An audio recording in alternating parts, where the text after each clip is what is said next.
জীৱন এক সংগ্ৰাম লৈ আপোনালোকক স্বাগতম জনালোঁ আৰু মই হ'ল লাচি তো আপোনালোকক মই যিমান পাৰে দেখিবলৈ চেষ্টা কৰিম ৰাতিৰ ভিডিঅ' আৰু ইয়া হ'ল ৰাতিত মই ৰাইড কৰি আছোঁ আৰু ৰাতিত কেনেকুৱা হয় গুৱাহাটী মহানগৰৰ দৃশ্য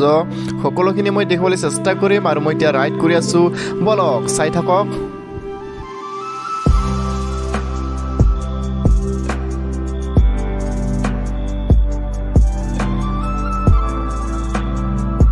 মই গৈ আছোঁ ন' কি মানুহবোৰে এনেকুৱা গ্ৰীণ ছিগনেল দি আছে তথাপিও এনেকুৱা পাৰ হৈ যায় তো হঠাৎ যদি লাগি যায় কি হ'ব কওকচোন। গ্ৰীণ ছিগনেল দি আছে সকলো গাড়ী গৈ আছে কিন্তু আমিও আহি আছোঁ সেই ৰাস্তাতে হঠাৎ যদি এনেকুৱা পাৰ হৈ যায় হঠাৎ যদি লাগি যায় কাৰ দোষ হ'ব কোৱা।